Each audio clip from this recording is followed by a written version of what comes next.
Mifanolo-tanana nampandroso ny firenena ny porofony antoko HVM izany filamatra izany androany nandritry ny fanadiovana ireo lakan-drano manondraka ny tambary eny amin'ny distrikta Antsimondrano eny. Nisy ny asa tana maro no karakarain'ny antoko ery vaovao an'i Madagasikara teny amin'ny faritry Tosy distrikta Antsimondrano androany ho tombontsoan'ny rehetra satria dia ny anamora ny fanondrahana ny tanimbary eny an-toerana izay antom-piveloman'ny tatsamaro no tanjony.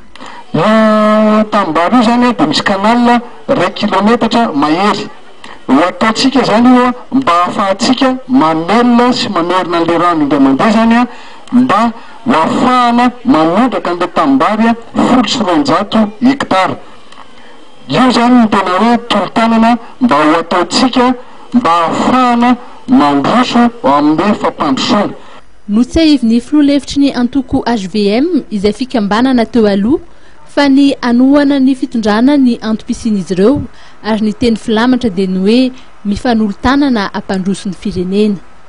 Ny sabotsy lasa teo dia efa nisy ny fizarana vary no tanterana teny Antanikatsaka. Ny androany kosa dia fanadiovana ny kanal, fanamboarana ny diky-tapaka mba anamora ny fanondrahana ny tanimbary.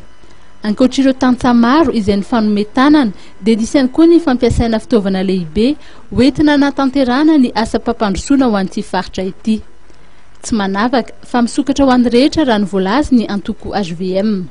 Ny HVM dia tena tsy manavakavaka ary io fa tena baiko ary teny filamatra sady toromarika ny men'ny filoha mpanora ny HVM tamin'ny fotoan'andro dia hoe ny HVM zany dia misokatra amin'ny rehetrarehetra. Tsy manavakavaka zany fa raisina daholo zay te-hiditra ho HVM. Zay te-hampandroso ty Madagasikara ty dia raisina HVM. Ny HVM ihany koa dia tsy hamelika n'iza mihitsy na ray aza.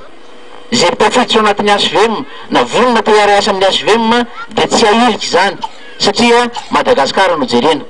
Ary raha ohatra ka nozao fotodrafitrafitra zao zany ny HVM dia tsy nijery akory hoe izavo ny tokony azo tombony amin'io rano io fa dia hoe ho an'ny vahoaka io na HVM ianao na tsy HVM ianao zany dia tokony azo tombony amin'izao asa atao amin'ny HVM zao.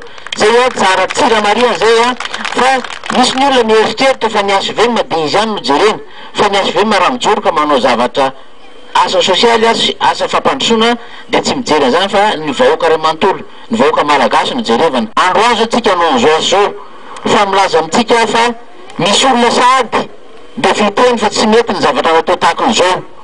Misy olona sady anakritika sady sy anasiketa sady fa tsy tokony ataon'ny HVM zavatra atao tahaka an'izao fa tokony olona hafa ny manao an'izay. Tiako tenena amin'izany dia zao hoe tsy henitsika ny fanabirabiana ataon'ny olona, tsy henitsika ny kritika ataon'ny olona fa rehefa asa fampandrosoana na izy manao azy na izy manao azy dia tokony ampiana.